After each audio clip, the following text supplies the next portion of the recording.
सभी बच्चों को मेरा नमस्कार, गुड मॉर्निंग। और आज अपने करने जा रहे हैं संधि, जो सबसे मुश्किल टॉपिक लगता है।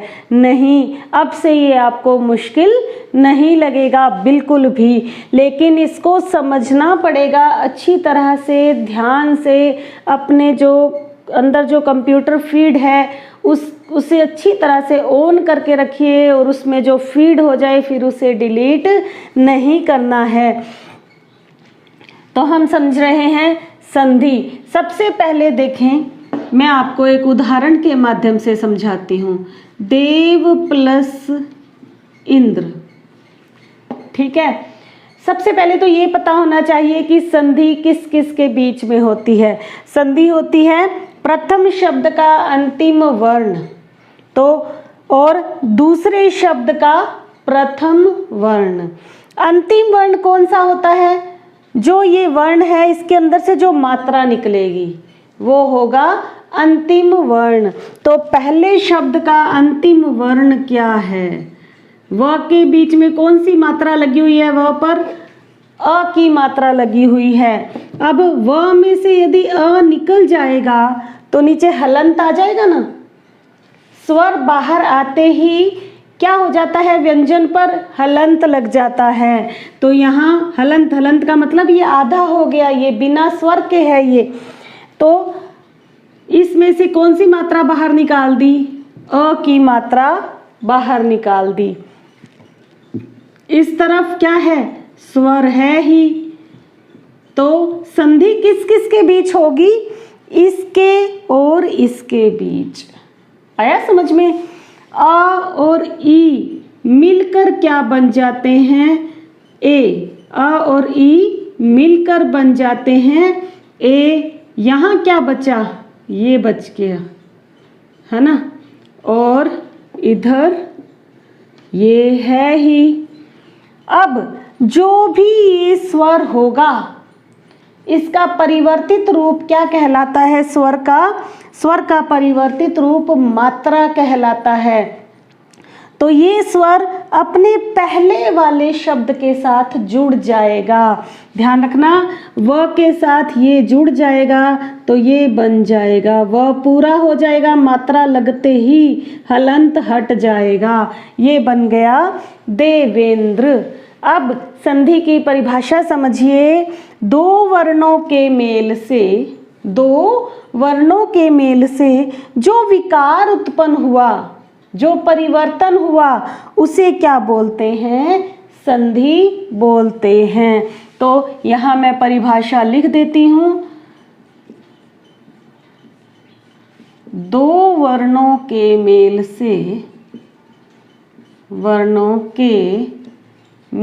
से जो विकार उत्पन्न होता है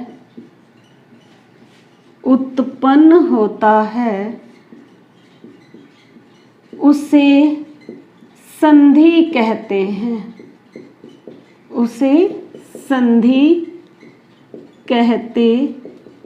हैं। आया समझ में? अब देखें संधि के कितने भेद होते हैं। तो इसे मैं साफ कर दूं पहले।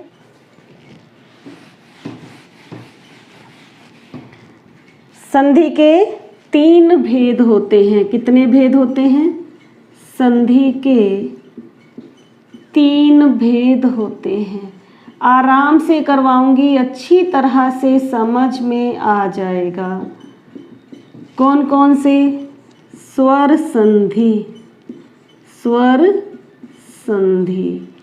और व्यंजन संधि और विसर्ग संधि। संधि के कितने भेद होते हैं? 3 भेद। स्वर संधि, व्यंजन संधि और विसर्ग संधि। अब देखें, स्वर संधि के आगे 5 भेद होते हैं। स्वर संधि का मतलब दोनों तरफ स्वर होगा, कि दोनों तरफ स्वर होगा। प्रथम शब्द के अंत में भी स्वर और दूसरे शब्द के प्रथम में भी स्वर होगा। व्यंजन संधि में क्या होगा? एक तरफ यदि स्वर है तो दूसरी तरफ व्यंजन, इस तरफ यदि व्यंजन है तो इस तरफ क्या हो जाएगा, स्वर। दोनों तरफ व्यंजन भी हो सकता है, दोनों तरफ क्या हो सकता है, व्यंजन भी हो सकता है। तो देखिए व्यंजन संधि में एक तरफ व्यंजन जरूर आ रहा है, दोनों तरफ भी आ सकता है, लेकिन दोनों तरफ स्वर नहीं है। देखो स्वर संधि में ही दोनों तरफ क्या होंगे, स्वर होंगे। विसर्ग संधि में क्या होता है, एक तरफ विसर्ग होता है, इस तरफ स्वर भी हो सकता है, व्यंजन भी हो सकता है, इनमें से कुछ भी हो सकता है। आया समझ में अच्छी तरह से यहाँ तक? तो अब करेंगे स्वर संधि। स्वर संधि की परिभाषा तो पता चल ही गई आपको। दोनों तरफ क्या होगा, जहाँ दोनों तरफ स्वर होगा वहाँ संधि कौन सी होगी, स्वर संधि होगी। स्वर संधि के कितने भेद होते हैं, 5 भेद होते हैं। देखें स्वर संधि के 5 भेद, दीर्घ संधि, गुण संधि, वृद्धि संधि,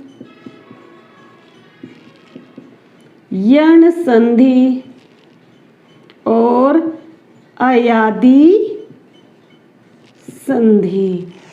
आप देखें यदि पूछे कि संधि के कितने भेद होते हैं तो ध्यान रखना है संधि के 3 भेद होते हैं। यदि पूछ लें कि स्वर संधि के कितने भेद होते हैं तो स्वर संधि के 5 भेद होते हैं। अब अपने करेंगे सबसे पहले स्वर संधि का पहला भेद, दीर्घ संधि। अब देखें अपने कर रहे हैं दीर्घ संधि।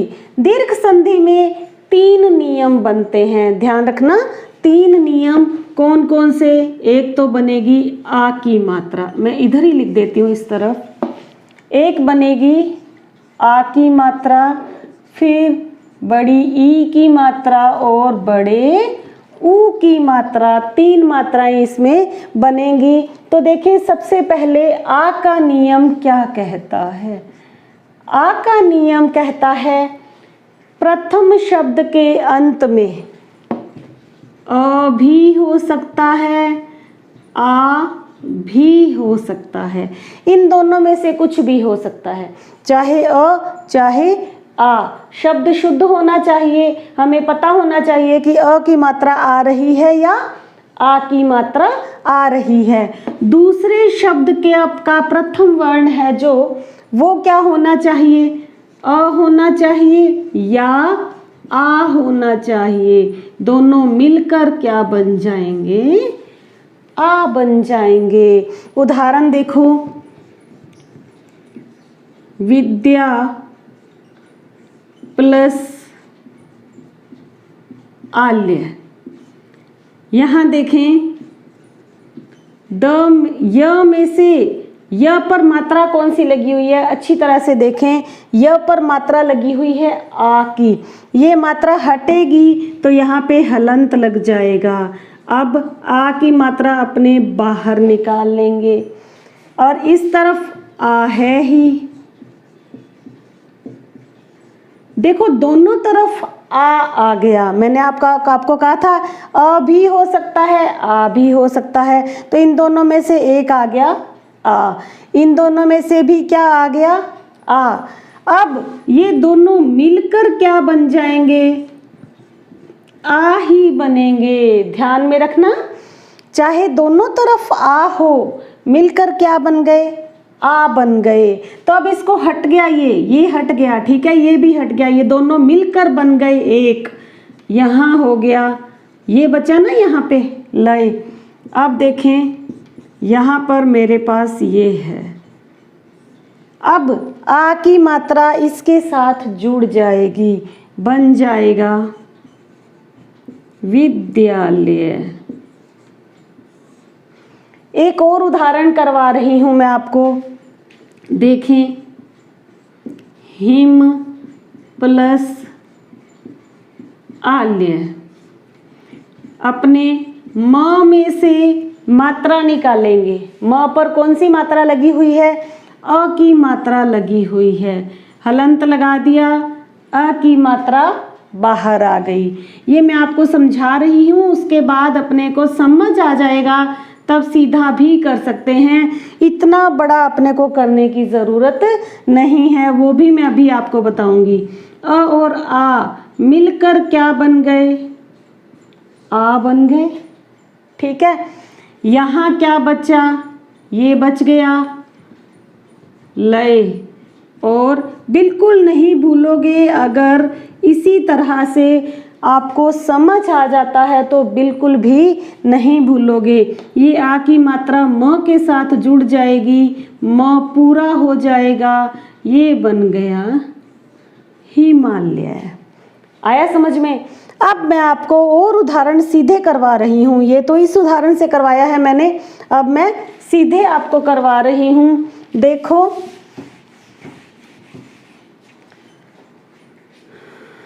एक है विद्या प्लस अर्थी। ऐसे करना है अपने को। हमें क्या करना है, यहाँ देखेंगे। ठीक है, यहाँ क्या है? आ की मात्रा। आ की मात्रा। यहाँ क्या है? अ की मात्रा। आ और अ मिलकर क्या बनेंगे? देखें, ये हमारा प्रथम है, ये हमारा दूसरा शब्द है। ठीक है, प्रथम शब्द के अंत में या तो ए आ सकता है या आ सकता है। हमारे पास आ की मात्रा है। दूसरे शब्द का प्रथम वर्ण क्या हो सकता है? अ भी हो सकता है, आ भी हो सकता है, तो हमारे पास अ है। तो ये आ की मात्रा, ये अ की मात्रा मिलकर क्या बन जाएंगे? आ बन जाएंगे। अब करना क्या है? इन दोनों को मिला देना है। मिलकर क्या बन गए? आ। तो यहाँ पर आ की मात्रा ही लगेगी, क्या बन जाएगा? विद्यार्थी। अर्थी का मतलब क्या होता है? याचक होता है। मैं आपको बहुत बार पहले भी बता चुकी हूँ कि अर्थी, इस अर्थी का मतलब होता है याचक या इच्छा वाला या इच्छा रखने वाला। ठीक है, इच्छा रखने वाला, विद्या की इच्छा रखने वाला या विद्या का याचक क्या कहलाता है? विद्यार्थी कहलाता है। जो दूसरी अर्थी होती है टिकठी, जिस शैया पर लेकर जाते हैं, किसी की मृत्यु हो जाती है तब उसे बोलते हैं टिकठी। वो ये होती है, र पूरा होता है उसमें। ठीक है, अब देखें और उदाहरण करेंगे अपने। गीतांजलि, गीत प्लस अंजलि। ठीक है, इस तरफ भी अ है, इस तरफ भी अ है। अ और अ मिलकर क्या बन जाएंगे? आ। तो ये आ इसके साथ जुड़ जाएगा, इस अ को हटा देना है। और ये अ की मात्रा है त के साथ, यहाँ भी अ है, तो अ मिलकर क्या बन रहा है? आ बन रहा है। तो हटा दो इस अ को और इसके साथ आ की मात्रा लगा दो, बन गया गीतांजलि। आया समझ में? अब देखें, अब हम करेंगे कि जैसे किसी का संधि विच्छेद करना हो। ये तो हमें आ गया संधि कैसे बनाते हैं। अब संधि विच्छेद भी तो करना पड़ेगा, वो कैसे करेंगे? देखो, मान लीजिए यहाँ पर विद्यालय शब्द ही है। ठीक है, यहाँ आपको प्रश्न आ जाएगा कि विद्यालय शब्द का संधि विच्छेद कीजिए। ठीक है, आपके पास में 4 विकल्प आ जाएंगे। मैं यहाँ पर विकल्प भी दे देती हूँ।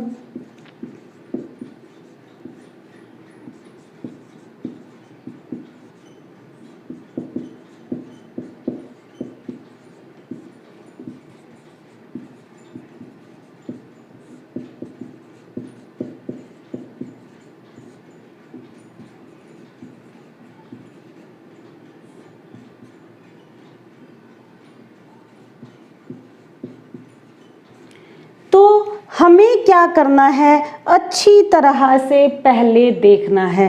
क्या देखना है कि यहाँ पर जहाँ आ की मात्रा है, जहाँ आ की मात्रा है वहाँ से विच्छेद होगा। ठीक है, अब देखें क्या आ रहा है बाहर। अपने मन में सोचकर देखें कि दो शब्द बाहर आने चाहिए और दोनों शब्द शुद्ध होने चाहिए। ठीक है, इस तरफ क्या बाहर आ रहा है, विद्या। विद्या तो होता ही नहीं है ना, विद्या तो होता नहीं है, विद्या होता है। तो हमें पता है भी अ की मात्रा नहीं आएगी, आ की मात्रा आएगी। ठीक है, और यहाँ इस तरफ क्या बाहर आ रहा है, आल्य। आल्य का मतलब होता है घर, विद्या का घर। तो आल्य शब्द होता है, आल्य शब्द नहीं होगा। तो यहाँ पर हम क्या बना देंगे, आल्य। इस तरह से हमें इसका संधि विच्छेद करना आना चाहिए। तो अब तीनों में, चारों में से कौन सा शुद्ध है, ये वाला शुद्ध है, हम निशान लगा देंगे। और भी हम करके देखेंगे, जैसे आ जाए चिकित्सालय, इसका संधि विच्छेद करना है। तो कैसे करेंगे, आल्य याद हो जाएगा अब तो आपको अच्छी तरह से। क्या बाहर चिकित्सा होता है या चिकित्स होता है, चिकित्सा होता है, आ की मात्रा आएगी। तो शुद्ध शब्द बाहर निकालने हैं हमें, चिकित्सा, और इस तरफ क्या आ जाएगा, आल्य। समझ गए। हम इसे वैसे भी करके देख सकते हैं जिस तरह से मैंने आपको करवाया था। देखो, चिकित्सा, स में से कौन सी मात्रा बाहर आई, आ की मात्रा प्लस आल्य। आ और आ दोनों मिलकर क्या बन गए, आ ही बन जाएंगे। ये देखें, यहाँ होगा लय, और ये देखो चिकित्स। ठीक है, अब ये आ की मात्रा इस स के साथ जुड़ जाएगी, चिकित्सा, और ये इसके साथ जुड़ जाएगा, बन जाएगा चिकित्सालय। आ गया समझ में। और भी देखो उदाहरण, छात्रा, वास। अब छात्रावास का हमें संधि विच्छेद करना है, कैसे करेंगे। अब यहाँ पर छात्र बाहर आ गया, यहाँ पे क्या बाहर आएगा, आवास। आवास तो नहीं होता, हमें हमारे मन में ही सोचना है कि क्या बाहर आना चाहिए। आवास होता है, तो आवास बाहर निकाल दिया। अब यहाँ पे छात्र भी हो सकता है, छात्रा भी हो सकता है, दोनों ही सही हैं। छात्रों का आवास भी हो सकता है, छात्राओं का आवास भी हो सकता है। तो अ और आ दोनों की मात्राएं सही होंगी, शुद्ध होंगी। और देखें, एक उदाहरण और करवाती हूँ मैं आपको, इसका अभ्यास ज़रूर करके देखें आप। अभ्यास के बिना नहीं आएगी संधि। जैसे दया प्लस आनंद, तो आ की मात्रा, आ की मात्रा, आ दोनों जुड़ जाएंगे, बन जाएगा आ। तो ये हो जाएगा दयानंद। क्या बन जाएगा, दयानंद। आ गया समझ में। अब इसको खोलकर भी देख लें, विच्छेद भी करके देख लें। यहाँ पे हो रहा है नंद, आनंद बाहर आ रहा है, और इस तरफ से दया बाहर आ रहा है। ये हो गया अपना आ का नियम। अब करेंगे अपने ई का। तो देखो, ई का नियम क्या कहता है, ई दोनों तरफ ई की मात्रा आएगी, चाहे वो छोटी हो चाहे बड़ी। प्रथम शब्द के अंत में ई या ई होगा। दूसरे शब्द का प्रथम वर्ण क्या होना चाहिए, ई या ई होना चाहिए। दिए मिल जाएंगे, बन जाएंगे ई। इन दोनों को मिलाकर कौन सी मात्रा बन जाएगी? ई की मात्रा। देखो, चाहे ये हो या ये दोनों मिलाकर भी क्या बनेंगे? ई। ये दोनों मिलाकर भी क्या बनेंगे? ई। ये भी मिलकर क्या बनेंगे?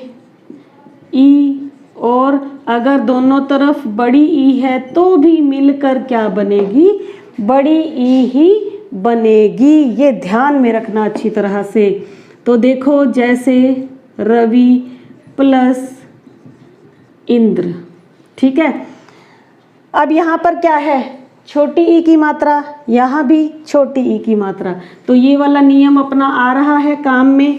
यहाँ देखें, व के बीच में से क्या निकल गई? ई की मात्रा मैंने बाहर निकाल दी। व पर क्या लग जाएगा? हलंत लग जाएगा। इस तरफ इंद्र, ठीक है। ई और ई मिलकर क्या बना? बड़ी ई, ठीक है जी, बड़ी ई बना दिया। इस तरफ ये बच गया, यहाँ ये वो पर बड़ी ई की मात्रा जुड़ जाएगी, बन जाएगा रविंद्र। और उदाहरण अब अपने सीधा उदाहरण करेंगे आगे। जैसे परी प्लस ईक्षा, इसका बनाएंगे अपने, तो संधि बनाएंगे तो कैसे बनेगी? देखिए, यहाँ पर क्या है? छोटी ई की मात्रा, यहाँ क्या है? बड़ी ई की मात्रा। जैसे छोटी ई बड़ी ई मिलकर क्या बनेगी? बड़ी ई। तो ये क्या बन जाएगा? र पर कौन सी मात्रा लगा देंगे? अब अपने बड़ी ई की मात्रा लगा देंगे। ये हो जाएगा परीक्षा। आ गया समझ में? अब अगर हम इसी का ही संधि विच्छेद करना चाहें तो ध्यान रख, देखो क्या होगा। यहाँ पर संधि विच्छेद करेंगे अपने, तो इस तरफ छोटी ई भी निकाल कर देख लो और बड़ी ई भी निकाल कर देख लो। यहाँ पर छोटी ई भी निकाल कर देख लो और बड़ी ई, दोनों निकाल कर देख लो। शुद्ध कौन सा है वो मिला देना है। परी और परी, परी ये वाली वो परी होती है जो आसमान में उड़ती है, ठीक है। ये परियां आसमान वाली। परी का मतलब होता है चारों तरफ। ईक्षा का मतलब होता है देखना। परीक्षा का अर्थ क्या होता है? चारों तरफ का देखा हुआ। अर्थात आपके पूरे सिलेबस में से जो आता है उसका परख जो लिया जाता है वो होती है परीक्षा, उसकी जो जांच की जाती है।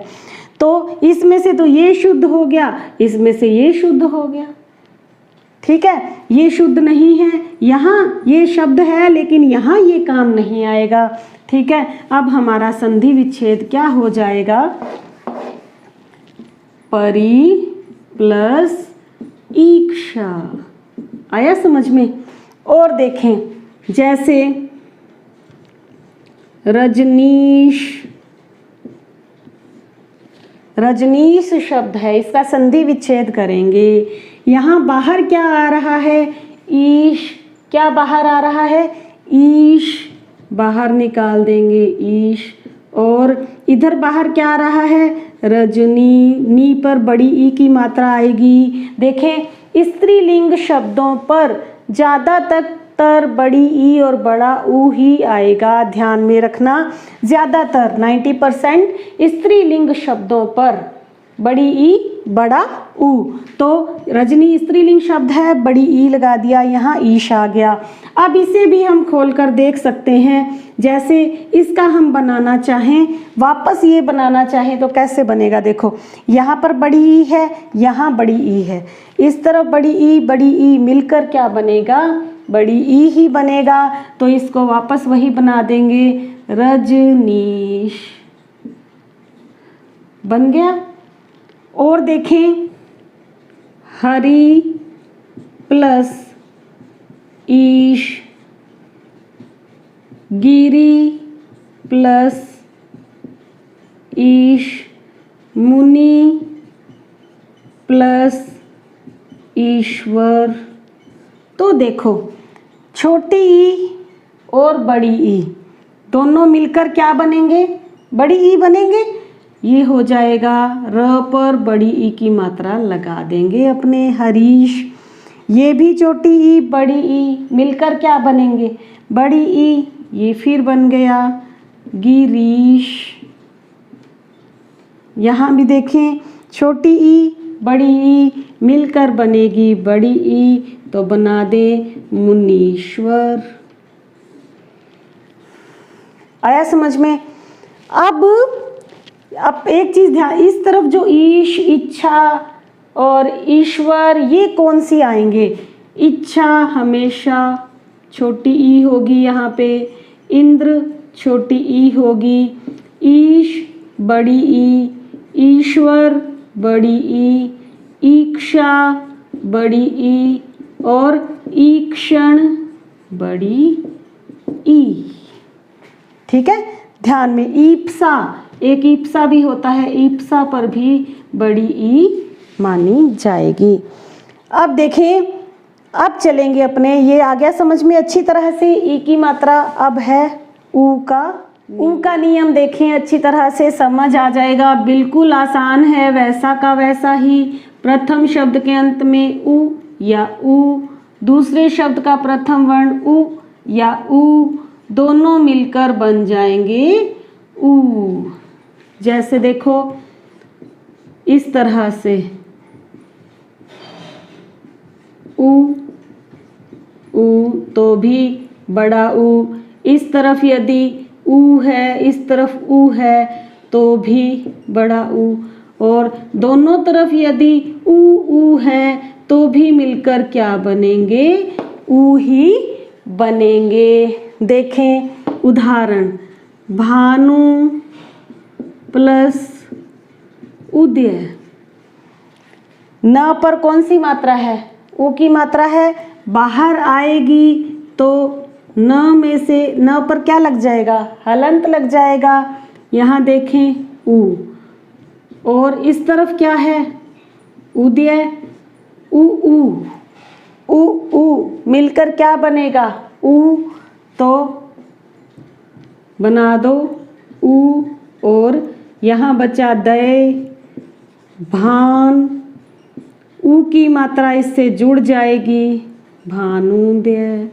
अगर आपको समझ आने लग गया तो इतना कुछ करने की बिल्कुल आवश्यकता नहीं है। देखो यहाँ क्या है ऊ मिलकर क्या बनेगा, बड़ा ऊ, तो यहाँ लगा दो, सीधा ही लिख दो भानुदय। हो गया। जैसे लघु प्लस उत्तर, तो छोटा ऊ और छोटा ऊ क्या बनेगा, लघुत्तर।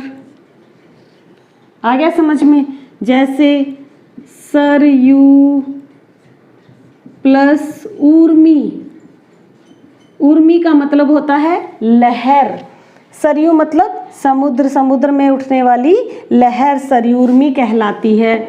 यहाँ क्या है छोटा ऊ, यहाँ क्या है बड़ा ऊ, मिलकर क्या बनेगा, ऊ बन जाएगा। तो देखो लगा दो सरयूर्मी।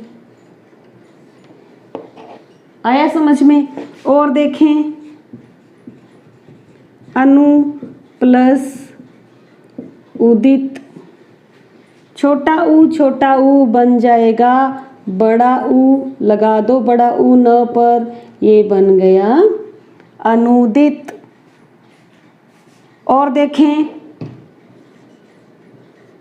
कटु प्लस उक्ति, छोटा ऊ बड़ा ऊ हो जाएगा कटुक्ति। कड़वी है जो उक्ति, उक्ति मतलब कथन, कड़वा है जो कथन।